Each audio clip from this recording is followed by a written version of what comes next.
3 choses que j'aurais aimé savoir à l'âge de 20 ans qui m'auraient permis d'éviter d'être aussi anxieux, aussi tout le temps fatigué, aussi stressé, aussi pas bien dans mon corps et pas bien dans ma tête. Bienvenue dans un nouvel épisode et aujourd'hui on va parler de moi. Ou plus précisément de choses que j'aurais aimé savoir plus tôt qui m'auraient rendu la vie un peu plus facile. Parce que là, quand je regarde un peu en arrière, eh bien, j'ai beaucoup de compassion pour la version de moi qui était un peu plus ignorante. Donc ça ne veut pas dire que je sais tout, loin de là, mais il y a certaines choses qui aujourd'hui m'aident beaucoup à rester serein et à juste apprécier la vie de manière générale, même si les choses ne vont pas toujours dans mon sens. Donc le numéro 1 concerne les émotions. Alors, j'ai un petit peu parlé des émotions dans mon épisode sur l'anxiété. Donc si l'anxiété est un sujet qui vous intéresse, je vous renvoie là-bas. Ce qu'il faut savoir de manière générale, c'est que dans notre société, en tout cas c'est ce que j'ai constaté, on ne nous apprend pas à gérer nos émotions. Et donc, on a tendance à les mettre de côté, à les refouler et à éviter à tout prix de ressentir les émotions difficiles. Et c'est cet évitement qui mène à de l'anxiété. Parce que l'anxiété en soi n'est pas une émotion. L'anxiété, c'est le fait de refouler, d'éviter de ressentir des émotions difficiles. Donc, en d'autres termes, quand je ne suis pas capable de gérer, de ressentir les émotions difficiles, ça mène à une activité mentale, à un cerveau qui tourne à 100 à l'heure et qui ne s'arrête jamais. Une autre façon d'expliquer ça, c'est un petit peu comme si on disait, on donnait comme mission à notre esprit, à notre cerveau, écoute, je n'ai pas envie de ressentir des émotions difficiles. Je n'ai pas envie qu'il m'arrive quoi que ce soit qui me déplaise. Donc, s'il te plaît, fais en sorte que ça n'arrive jamais, quitte à ce que tu travailles 24 heures sur 24, 7 jours sur 7. C'est un petit peu la mission qu'on a tous donnée à notre cerveau et c'est la raison pour laquelle il ne s'arrête jamais. Parce qu'on ne veut pas ressentir le moindre inconfort et du coup, on travaille à temps plein pour éviter le moindre inconfort. C'est pour ça que beaucoup de gens essayent de contrôler leur environnement, essayent de contrôler leur vie et essayent d'anticiper en permanence ce qu'il va se passer. Et donc, moi, je suis comme tout le monde, ça a certainement été mon cas. Et j'étais vraiment un champion. J'étais ceinture noire et j'étais en permanence dans ma tête en train de me dire, voilà, il faut que j'optimise, il faut que j'anticipe, il faut que j'évite ça, j'ai surtout pas envie que ça se passe. Et j'étais en permanence anxieux, même la nuit quand je pouvais rien faire. J'étais anxieux, ça me menait à faire des insomnies et du coup, ça perpétuait mon état de fatigue chronique. Et donc, c'était pas bon. Donc, concernant les émotions, et bien entendu, c'est plus facile à faire. Mais néanmoins, la prise de conscience reste la première étape. Les émotions, et je parle en particulier des émotions négatives, même si les émotions positives ont leur rôle à jouer. Mais la seule façon de continuer à vivre sereinement dans un monde qui est fondamentalement hors de notre contrôle, désolé, mauvaise nouvelle, mais hors de notre contrôle, c'est d'apprendre à appréhender ces émotions, entre guillemets, négatives. Donc, plutôt que de les mettre sous le tapis, plutôt que de mettre ces émotions difficiles, que ce soit le chagrin, la peur, des choses comme ça, sous le tapis, idéalement, à nouveau, je sais que c'est plus facile à dire qu'à faire, mais ça reste, la théorie, ça reste le mode d'emploi. On veut au contraire s'ouvrir à cette émotion, on veut détendre les épaules et ouvrir le cœur et ressentir ces émotions pleinement. C'est uniquement quand le cœur est fermé et quand on est tendu que la pression monte au cerveau et qu'on commence à penser en permanence. Donc laissez-moi vous donner quelques exemples. Si je souhaite aller passer du temps avec des amis pour aller boire un café, disons. Ça a certainement été mon cas par le passé, mais des fois je commençais à réfléchir même quelques jours à l'avance en me disant comment est-ce que je vais m'habiller? Comment est-ce que je vais me comporter? Qu'est-ce que je vais dire?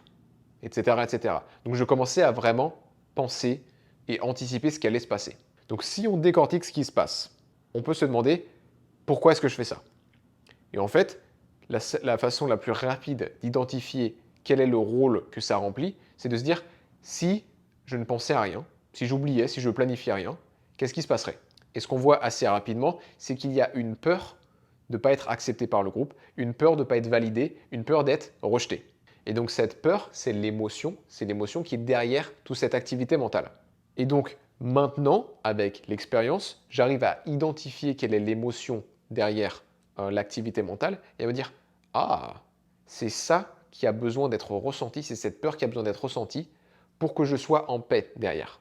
Ça ne veut pas dire que je dis n'importe quoi à mes amis, hein, mais ça veut dire que je n'ai pas besoin de me mettre la pression et d'essayer de jouer un rôle pour qu'ils m'acceptent. Hein, c'est quelque chose qui est en dehors de mon contrôle, mais j'essaie d'influencer ça en contrôlant comment je vais me comporter, comment je vais parler, pour que je ne ressente pas cette peur de rejet. Et cette peur du rejet, ça peut être l'émotion en soi, ou ça peut aussi être le fait que j'ai surtout pas envie d'être seul, parce que ça me rend triste et c'est trop douloureux, la solitude pour moi. Et donc la solution, une fois que j'ai identifié ça, c'est de détendre les épaules, d'ouvrir le cœur et faire voilà, je respire, c'est tout va bien, je peux gérer, je suis un adulte. Un deuxième exemple, c'est si par exemple j'ai un entretien d'embauche à 9 heures et que je prends la route et que je vois que je commence à être en retard. Bon, ce qui se passe très souvent pour beaucoup de gens, et ça a certainement été mon cas aussi, c'est que je commence à me mettre la pression, je vais potentiellement être en colère par les usagers de la route qui sont trop lents ou les feux rouges, et je vais commencer à penser à toutes les raisons pour lesquelles j'ai été en retard, toutes les excuses que je vais pouvoir sortir, etc., etc. À nouveau, si on décortique ce qu'il se passe, si j'étais absolument zen, si je ne pensais pas à ce que j'allais faire, à ce que j'allais dire, à comment j'allais me comporter, qu'est-ce qui se passerait? Là, on voit assez rapidement qu'il s'agit de la peur de, en l'occurrence, ne pas avoir l'emploi, qui est associé avec la sécurité financière. Donc, à nouveau, est-ce que je peux détendre mes épaules, ouvrir mon cœur et ressentir cette peur pleinement, la laisser bouger, la laisser faire? Ça ne veut pas dire qu'il ne faut pas prendre des mesures pour prévenir la personne avec qui on est à rendez-vous. Ça ne veut pas dire qu'il faut être irresponsable, mais ça veut juste dire qu'une grande partie de la pression qu'on se met, c'est juste lié à notre incapacité de ressentir cette émotion. En fait, on est en fuite en permanence. Donc, tout ça pour dire, avec le temps, j'ai réalisé que d'une part, les émotions, ce n'étaient pas mes ennemis. Les émotions, c'est juste du feedback, pour un terme anglais. C'est juste, en gros, un retour d'expérience de mon ressenti sur le monde. Les émotions me donnent de l'information sur comment je perçois le monde autour de moi et me donnent des informations sur quelles sont les choses, quelles sont les souffrances qui sont encore ancrées en moi. Et surtout, chose qui est très importante, ces émotions ne me veulent pas du mal, mais elles veulent au contraire juste être ressenties et libérées. Et donc, comprendre ça aujourd'hui m'aide énormément à être beaucoup plus serein. Ça ne veut pas dire que je ne suis pas responsable, ça ne veut pas dire que j'anticipe pas certaines choses quand j'ai des rendez-vous par exemple, mais ça veut dire que globalement, quand je me couche le soir, je suis en paix. Je n'ai pas le dialogue mental incessant qui ne s'arrête jamais, le cerveau à 100 à l'heure, parce que je suis incapable de ressentir la peur. Non, au contraire, j'ai développé un petit peu cette intelligence émotionnelle, et j'en suis loin d'être parfait, mais j'ai développé cette intelligence émotionnelle pour être capable juste de gérer mes émotions et gérer l'activité mentale qui en découle. Ce qui fait que je suis beaucoup plus stable émotionnellement, et le paradoxe, c'est que j'arrive beaucoup mieux à appréhender les situations potentiellement difficiles. Pourquoi? Parce que je suis dans un état calme. Et quand on est dans un état calme, on est mieux à même de gérer toutes ces choses-là. Voilà, donc ça c'était numéro 1 sur les émotions. J'espère que ça a du sens, j'espère que je me suis exprimé clairement, mais c'est quelque chose qui a vraiment radicalement changé mon quotidien. Et quand je regarde en arrière, j'ai tellement de compassion pour moi-même, je me dis, punaise, il ne savait pas faire en fait. Et maintenant que je sais beaucoup mieux faire, c'est vraiment radical. Numéro 2, c'est ne pas négliger les fondamentaux, les bases. Comme beaucoup d'êtres humains, notamment en Occident de nos jours, j'ai tendance à aimer tout ce qui est un petit peu brillant, tout ce qui attire mon regard, et très souvent c'est des choses très sophistiquées, des protocoles avancés, etc. Par exemple, dans le monde du fitness, du sport, j'aime beaucoup voir quels sont les derniers exercices à la pointe, quels sont les trucs un peu cool, un peu sexy, quels sont les trucs qui ont plein de bienfaits, les dernières trouvailles. Et dans le monde même du bien-être en général, j'aime bien voir les toutes nouvelles techniques, les choses un petit peu sophistiquées, les choses avancées qui se font. Et il se trouve que c'est ces choses-là qui, sur les réseaux sociaux, ont le plus de vues et attirent le plus l'attention. Et je sais que pour moi, pendant très longtemps, notamment au sujet de mon bien-être, de ma propre santé, j'ai cherché des solutions compliquées en permanence. Et ça m'a fait perdre énormément de temps et énormément d'argent parce que je négligeais les fondamentaux. Alors déjà, avant que j'explique ce que je veux dire par là, il y a un petit peu un biais cognitif qu'on a, nous autres êtres humains, c'est qu'on a tendance à se dire, si j'ai un problème que j'estime compliqué, parce que personne n'a de problème simple. Si c'est un problème, c'est que c'est compliqué. Si j'ai un problème compliqué, alors je me dis, et c'est ça le biais cognitif, que nécessairement, la solution doit être compliquée. Pourquoi on dit ça? Parce que si on reconnaissait que la solution était simple, on devrait aussi admettre qu'on n'est pas capable de mettre en place une solution simple. Et ça, notre ego, il n'aime pas du tout. Donc c'est pour ça qu'on a ce biais cognitif, parce que l'ego, sa priorité numéro un, c'est d'avoir raison, et donc il ne veut pas regarder les solutions simples. Et c'est pour ça que, par exemple, je pense notamment à une femme qui cherche à perdre du poids, eh bien, sa solution à elle, ça va être d'être de plus en plus stricte avec son alimentation et de plus en plus stricte avec son sport. Alors qu'il est possible que la raison pour laquelle elle ne perd pas de poids, c'est que ses hormones sont déséquilibrées parce qu'il y a une chose toute simple qu'elle ne fait pas. Et là, je vous renvoie, petit clin d'œil, à ma vidéo sur le sujet. Mais donc pour moi, pendant très longtemps, je cherchais des protocoles avancés, des compléments alimentaires un petit peu obscurs qui pouvaient un petit peu me sauver la vie, alors que en attendant, je ne faisais pas ce qu'il fallait au niveau de gérer mes émotions. On revient à la partie numéro 1. Au niveau de ma respiration, pendant très très longtemps, je respirais en permanence, et notamment la nuit, par la bouche. Et ça, c'est un rôle énorme. Je négligeais mon hydratation, parce que je ne savais pas comment faire.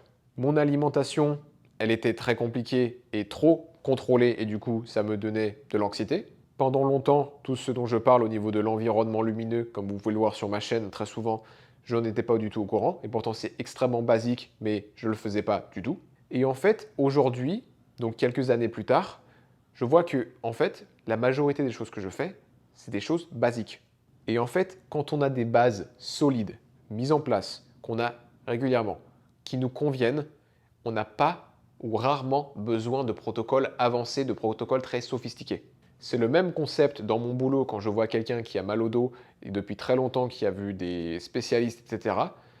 Dans la majorité des cas, les bases ne sont pas mises en place. C'est je suis déshydraté, je respire mal, j'ai une mauvaise posture, je suis sédentaire. Bon, si on corrige déjà ces choses-là, peut-être que le mal de dos va partir. Et à vrai dire, très souvent, c'est le cas. Et donc tout ça pour dire quoi? Aujourd'hui, je me contente vraiment majoritairement des bases. Ça me convient, ça me simplifie énormément la vie. Et ça fait que j'ai juste des résultats. Parce que les fondamentaux, ça fonctionne. Et donc, même si j'aime bien de temps en temps regarder les choses un peu plus avancées, que ce soit les exercices qui me plaisent, ou alors peut-être des compléments alimentaires qui sont un petit peu nouveaux, de manière générale, la majorité du temps, c'est juste, voilà, est-ce que je respire bien? Est-ce que je suis bien hydraté? Est-ce que je dors bien? Est-ce que je fais des choses qui me rendent heureux? Est-ce que j'ai des gens que j'aime autour de moi? Des choses comme ça. Et donc tout ça, ça m'aurait fait gagner beaucoup de temps et d'argent il y a quelques années. Numéro 3, et ça c'est un phénomène qui doit concerner beaucoup de monde, mais c'était certainement mon cas, c'est apprends à apprécier l'aventure plutôt que de repousser ton bonheur à une date de complétion lointaine. Qu'est-ce que je veux dire par là? Pendant très longtemps, et c'est encore quelque chose que je dois pratiquer intentionnellement, mais pendant très longtemps, je me disais, je serai heureux quand j'aurai un cabinet. Je serai heureux quand j'aurai une chaîne YouTube. Je serai heureux quand j'aurai tant de vues. Je serai heureux quand j'aurai tant de gens qui me contactent. Je serai heureux quand je ferai tant de conférences. Et donc ce que ça fait, c'est que ça repousse mon bonheur dans le futur, déjà, ce qui est idiot en fait, et ça associe mon bonheur à certaines choses sur lesquelles je n'ai aucun contrôle. Je n'ai aucun contrôle sur le nombre de vues que j'ai. Je n'ai aucun contrôle sur le nombre de personnes qui m'appellent. En tout cas, c'est pas des choses que je peux influencer directement. Et donc en fait, ça prépare un peu le terrain pour vivre un peu comme une victime. C'est-à-dire que ah bah non, mais j'ai pas tant de vues. Ah mais non, il y a personne qui m'appelle. Ah blablabla. Bla bla bla. Et du coup, je suis malheureux parce que le monde autour de moi ne satisfait pas mes préférences. Et donc la première chose dont je me suis rendu compte, c'est que d'une part, mes préférences, c'est moi qui les contrôle. Et c'est moi qui contrôle si je suis déçu ou je suis triste quand mes préférences ne sont pas satisfaites. Et en fait, j'ai réalisé, et je pense que c'est beaucoup de gens qui font ça, mais la raison pour laquelle on râle quand nos préférences ne sont pas satisfaites, c'est la même raison pour laquelle un enfant râle parce qu'il ne peut pas avoir le chocolat et la sucette. L'enfant, il veut l'un et l'autre, alors que le parent, il dit non, c'est ça ou ça. Et le problème, c'est qu'on a un petit peu, en tout cas j'avais un petit peu, et j'ai toujours un petit peu cette mentalité, et je me dis, ah bah oui, mais quand les choses ne se passent pas comme exactement je les veux, eh bah je ne suis pas content. Et ce qui est plus important à comprendre, c'est que j'ai réalisé que j'avais le choix.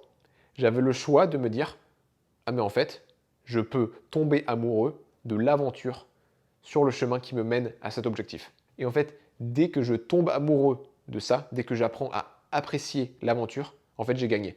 Parce que je sais que si j'apprécie le chemin, si j'apprécie la route, alors d'une part, je ne vais jamais m'arrêter. Donc, je vais continuer à long terme et c'est en continuant à long terme qu'on a des résultats. Mais aussi, ça veut dire que mon bonheur ne dépend pas de circonstances extérieures, mais uniquement de choses que je contrôle, à savoir ce que je fais au quotidien. Et donc maintenant, quand je fais parfois des exercices d'imagination, de visualisation pour voir où j'aimerais être dans 5 ans, certes, je fais ça, mais je ne repousse pas mon bonheur à cette chose-là. Déjà, j'essaye de me sentir, de ressentir les émotions comme si c'était déjà le cas, d'une part. Et d'autre part, ensuite, je visualise l'aventure. Comment ça va se passer entre A et B, ou entre A et Z, si vous voulez. Comment ça va se passer pour moi sur le chemin pour en arriver là. Et si j'arrive à visualiser ça et à en faire un récit, à en faire une histoire incroyable, et ensuite à l'incorporer dans mon quotidien concrètement, alors j'ai gagné. Parce que je tombe amoureux de mon quotidien, je tombe amoureux de ce que je fais et de ce que je suis, pas de ce que je deviendrai un jour. Et d'ailleurs, il y a une petite connexion avec le deuxième point, c'est que si je tombe amoureux des fondamentaux, des bases, ben en fait, je m'arrêterai jamais, je ferai toujours les bases de manière générale, et donc j'aurai toujours des bons résultats. Et donc ce point-là fait que je suis moins aigri en fait avec la vie. Je suis plus heureux juste parce que je sais que je me rapproche de mon objectif tous les jours, je sais que je fais ce qu'il faut, et c'est juste ça, ça me rend heureux, parce que je suis déjà la personne qui a ce que j'aimerais avoir. Parce que un de mes plus gros problèmes, une de mes émotions qui est revenue le plus souvent dans ma vie, c'est la frustration et je vais rajouter l'impatience. Et en fait, ces deux-là sont associés au fait que j'associais mon bien-être, j'associais mon bonheur, mon épanouissement à un objectif distant dans le futur. Et aujourd'hui, quand je remarque ces émotions, parce que ça arrive toujours, c'est normal, c'est humain, eh bien, je souris et je me dis non, je suis exactement là où je suis censé être et je suis exactement là où je veux être. Et j'adore ce que je suis en train de bâtir, j'adore ce que je fais tous les jours, parce que je choisis que les choses ne soient pas autrement. Voilà 3 petites choses que j'aurais aimé savoir il y a quelques années, quand j'avais peut-être 20 ans. J'espère que ça vous a intéressé. J'espère que ce format vous plaît. J'espère que j'ai été clair aussi dans ce que je disais, parce que je me suis un petit peu étalé, éparpillé dans tous les sens. Donc j'espère que ça avait du sens. Comme d'habitude, n'hésitez pas à écrire un commentaire et me dire ce qui vous plaît, ce qui vous déplaît, si vous avez des suggestions, des questions, peu importe. Et dans tous les cas, je vous dis à très bientôt pour un prochain épisode.